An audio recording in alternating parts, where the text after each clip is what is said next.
The mythology that we're taught in our modern education is that in the past you had the primitive caveman. They didn't know anything. They figured how to hit somebody else over the head with a club, and then maybe they figured out how to use a pry bar. They ended up figuring out how to make a wheel.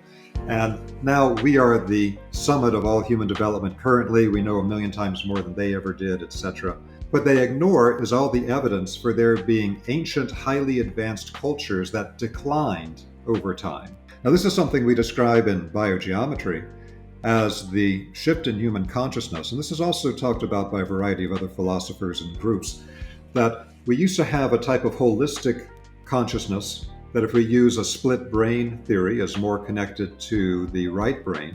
And over time, that began to shift more to left brain dominance and more rational thinking that led to our modern form of technology. But without understanding that type of holistic consciousness that they had in ancient times and being able to use natural life forces in a way that is very different than how science approaches things today, where what we use is electromagnetic forces, Right. which is something different out of the whole spread of energies that exist.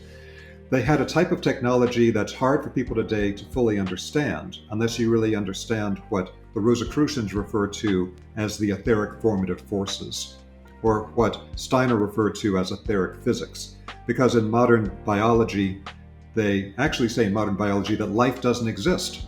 The term biology means literally knowledge of life. But first thing I learned in Biology 101 class in college on the first day is they said, if you came to this class believing that life exists, you are a victim of the vitalist fallacy. There is no such thing as life. Life is nothing but a series of mechanical processes. Oh And boy. so today, our study of life begins with the dogma that life doesn't exist. Everything's mechanical. And there's no such thing as life energy, and it's too absurd to even use the concept of a life force that separates the corpse from a living being, which is an absurdity. In every ancient tradition, they understood that this life force, this life energy, was the foundation of everything. And they learned how to use this life force in a way that is completely lost in modern medicine today.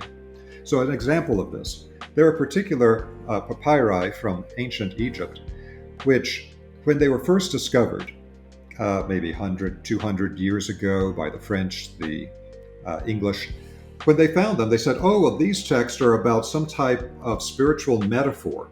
They show all these things about going into the human head and going into the brain and these types of things. And, so it's some type of spiritual ritual or metaphor that they're using. But then once we developed modern brain surgery, we realized these are brain surgery texts. Wow. But until we had developed our knowledge in brain surgery, we didn't know these thousands of years old papyri from Egypt were teaching methods of brain surgery, which we didn't have until very recently. And so we can't recognize in these ancient documents where they're referring to particular things that are highly advanced because we don't have the knowledge to interpret it.